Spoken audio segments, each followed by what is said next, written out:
এজবাস্টানে test জিতল ভারত। এজবাস্টানে প্রথম test জয় ভারতের। আপনাদের জানিয়ে রাখবো, এজবাস্টন টেস্টে ইংল্যান্ডের বিরুদ্ধে বড় জয়। একদিকে শুভমান গিলের নয়া ভারত, সে তো বলার অপেক্ষা রাখে না। অন্যদিকে এজবাস্টনে আমরা দেখেছিলাম যে এর আগে ভারত মোট ৮টি টেস্ট ম্যাচ খেলেছে, যার মধ্যে ৭টিতেই হার এবং একটি ম্যাচ ড্র হয়েছে। সেক্ষেত্রে দাঁড়িয়ে আজকের এই পারফরমেন্স, ভারত ইংল্যান্ড যে টেস্ট সিরিজ চলছে তাতে যেরকম সমতা ফেরালো, কারণ এজবাস্টনে এই মুহূর্তে ১-১ পরিসংখ্যানে এগিয়ে রয়েছে ভারত। আগামী ম্যাচগুলোর জন্য অবশ্যই একটা আলাদা রকম অনুপ্রেরণা যোগাবে শুভমান গিলের ভারতকে। অন্যদিকে শুভমান গিলের পাশাপাশি বাংলার পেসার আকাশদীপ, তার পারফরমেন্সও কিন্তু নজর কাড়া ছিল। টেস্ট জিতে সিরিজে সমতা ফেরালো ভারত। শুভমানের পাশাপাশি দলের অন্যান্য সদস্যরাও ব্যাটে বলে গুরুত্বপূর্ণ অবদান রেখেছেন। ভারতীয় বোলাররা ইংল্যান্ডের ব্যাটিং লাইন আপকে ২ ইনিংসেই রীতিমতো কাবু করে ফেলে।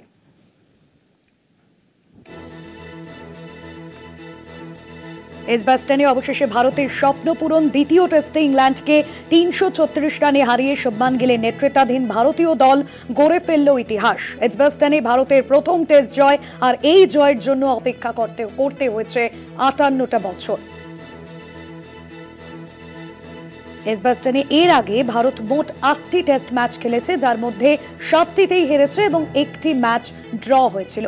২০২৫-এর এই জয় সেই পরিসংখ্যান পাল্টে দিল। ইংল্যান্ডের মাটিতে টেস্ট জয়ের ক্ষেত্রে নিঃসন্দেহে ভারতের এক অন্যতম বড় কৃতিত্ব।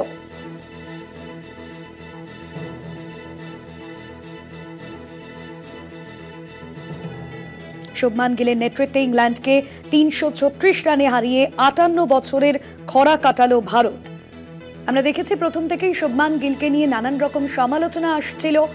একে তিনি টেস্ট অধিনায়ক হিসেবে তার অভিষেক, এবং এজবাস্টন লিডসে অর্থাৎ লন্ডনের মতো জায়গায়, এবং সেই জায়গায় দাঁড়িয়ে তার টেস্ট ক্যারিয়ারে প্রথম অভিষেক, এবং অত্যন্ত গুরুত্বপূর্ণ ছিল ভারত ইংল্যান্ড এই যে টেস্ট ম্যাচে শুভমান গিলের আমরা দেখেছি একের পর এক নজর কাড়া পারফরমেন্স, এবং যে পারফরমেন্স অবশ্যই কিন্তু চোখ ধাঁধানো বলা যেতে পারে। কারণ আমরা প্রথম ইনিংসে দেখেছিলাম শুভমান গিলের নেতৃত্বে যে রান এসেছিল, এবং ২০ রান প্রথমে, এবং তারপর সেঞ্চুরি করেছিলেন।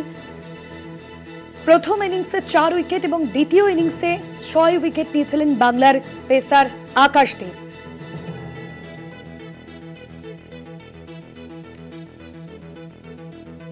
সব মিলিয়ে এজবাস্টনে টেস্টে ইতিহাস তৈরি করলো ভারত। এজবাস্টনে নতুন ইতিহাস ভারতের, এবং শুভমান গিলের দল প্রমাণ করলো যে ভারতের জয়যাত্রা কিন্তু চলছে।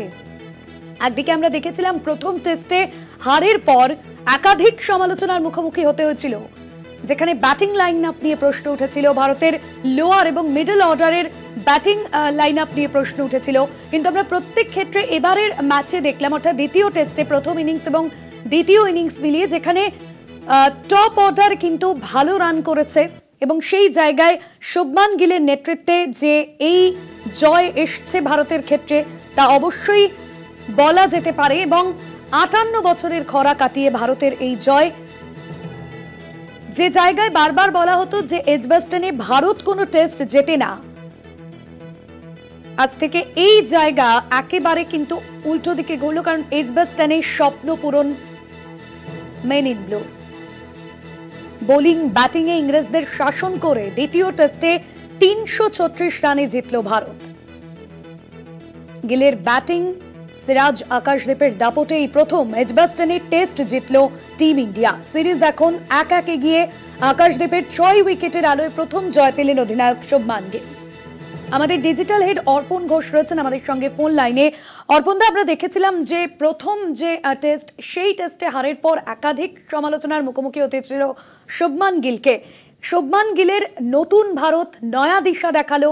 এই টেস্টে সমতা তো ফিরলই এই সিরিজের মধ্যে দিয়ে, এবং পাশাপাশি ৫৮ বছরের খরা কাটলো এজবাস্টনে। একদমই ভাস্বতী, ৫৮ বছরের খরার থেকে বড় কথা সবচেয়ে বলা ভালো যে ভারতের ভূত ছাড়লো এজবাস্টনে। কারণ যেভাবে ১৯৬৭ সালে প্রথম খেলা হয়েছিল, সেখান থেকে শুধু হারের মুখোমুখি হতে হয়েছিল ভারতীয় দলকে। অবশেষে শুভমান গিলের হাতে টেস্ট জয় হলো, শুভমান গিলের নেতৃত্বে টেস্ট জয় হলো, এবং তার চেয়েও বড় খবর ভাস্বতী, সেটা হচ্ছে যে বাংলার ক্রিকেটার আকাশদীপ এই টেস্টে 10টি উইকেট নিয়েছেন, যা এক কথায় রেকর্ড। এবং বুমরার পর এরকম ইংল্যান্ডে এইভাবে উইকেট নেওয়া সাধারণত দেখা যায় না। যেভাবে বাংলার পেসার আকাশদীপ বল করেছে, কার্যত ইংল্যান্ডের ব্যাটিং লাইন আপকে নাড়িয়ে দিয়েছে এবং সেই কারণে কিন্তু 336 রানে একটা বিরাট মার্জিনে জয় পেল ভারতীয় দল। এবং সেই সঙ্গে যদি তুমি দেখো পেসার মোহাম্মদ সিরাজ প্রথম ইনিংসে 6টি উইকেট এবং এই ইনিংসে 1টি উইকেট নিয়েছেন। পেসারদের দাপট বরাবরই ছিল এখানে। স্পিনার ওয়াশিংটন সুন্দর, বেন স্টোকসের উইকেট নিয়ে কার্যত যে জয়ের আশাটা বা ড্র হবার যে আশা ছিল ইংল্যান্ডের, সেটা কার্যত ভেঙে দিয়েছিল একদম লাঞ্চের লাস্ট ওভারে।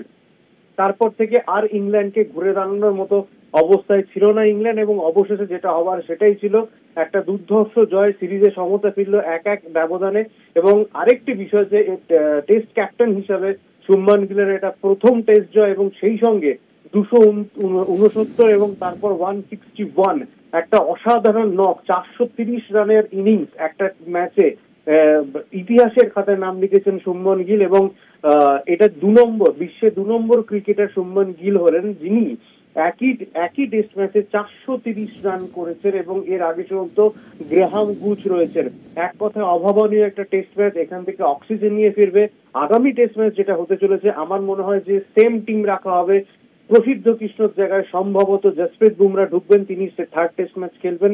এরপরে যথেষ্ট স্ট্রং টিম হবে এবং আমার মনে হয় থার্ড টেস্ট ম্যাচ যেভাবে সেকেন্ড টেস্ট ম্যাচে অক্সিজেন ভারত পেল, থার্ড টেস্ট ম্যাচটা কিন্তু 2-1 হবার সম্ভাবনা উড়িয়ে দেওয়া যাচ্ছে না। একদমই অর্পণদা, এবং সেক্ষেত্রে শুভমান শো তো দেখেছে গোটা ক্রিকেট বিশ্ব। তবে আকাশদীপের কথা অবশ্যই বলতে হয়, বাংলার পেসার, তিনি তার পারফরমেন্সও কিন্তু অবশ্যই নজর কাড়া ছিল। এবং এই যে জসপ্রীত বুমরাহীন টিম ইন্ডিয়ার নামা ইজবাস্তানে, এটাও কিন্তু একদম খুবই গুরুত্বপূর্ণ এই জায়গা থেকে। দেখো বাস্তবিক যেটা খুব ইম্পর্টেন্ট সেটা বারবারই বলা হচ্ছিল, এবং টেন দুস্কাতে যখন তিনি 2 দিন আগে প্রেস কনফারেন্স করতে এসেছিলেন, তিনি বলেছেন বুমরা অ্যাভেলেবেল এবং বুমরা খেলতে পারেন। এবং 8 দিনের যেহেতু গ্যাপ রয়েছে, এটা অস্বাভাবিক কিছু নয়। কিন্তু 8 দিনের গ্যাপের পরও বুমরাকে কেন ওয়ার্কলোড ম্যানেজমেন্টের জন্য বসানো হলো, সেটা নিয়ে অবশ্যই প্রশ্ন তো উঠবেই। তবে থার্ড এবং ফোর্থ টেস্ট কিন্তু বুমরা খেলবেন, আপাতত এই খবর পাওয়া গিয়েছে। এবং তুমি যেটা বলছিলে আকাশদীপ, যেটা বললাম যে মোহাম্মদ শামির পর আকাশদীপ এমন একজন বাংলার বোলার, যিনি কিনা লম্বা লেশের ঘোড়া, এ কথা বলা যেতেই পারে। যতবারই বিদেশের মাটিতে খেলা হয়েছে, তিনি তার নিজের জাত চিনিয়েছেন, খেলার জাত চিনিয়েছেন। এবং এবারেও কিন্তু প্রথমবার সুযোগ পেলেন, প্রথম টেস্টে সুযোগ পাননি, দ্বিতীয় টেস্টে সুযোগ পেলেন এবং সুযোগ পেয়েই কিন্তু এক টেস্ট ম্যাচে 10 উইকেট, প্রথম ইনিংসে 4 উইকেট এবং এই ইনিংসে দ্বিতীয় ইনিংসে কিন্তু 6 উইকেট। এক কথায় বলা যেতে পারে লাস্ট দ্বিতীয় ইনিংসে আকাশদীপের বোলিং 22.1 ওভারে 2টি মেডেন ওভার, 99 রান, 6 উইকেট। এক কথায় অসাধারণ অসাধারণ অসাধারণ। এবং বলা যেতে পারে যে এই যে bowling line up, Bumrah, Mohammad Siraj এবং আকাশদীপ, এক কথায় বিপক্ষে ত্রাস হতে চলেছে আগামী দিনে। এবং এরপরে যদি মোহাম্মদ শামি অ্যাডিশন হয়, তাহলে কিন্তু সেটা যে কোনো টিমের পক্ষে কার্যত ভয় ধরানো বোলিং অ্যাটাক বলা যেতে পারে নিঃসন্দেহে। ধন্যবাদ জানাবো অর্পণদা তোমায়। ডিজিটাল হেড অর্পণ ঘোষ ছিলেন ফোন লাইনে।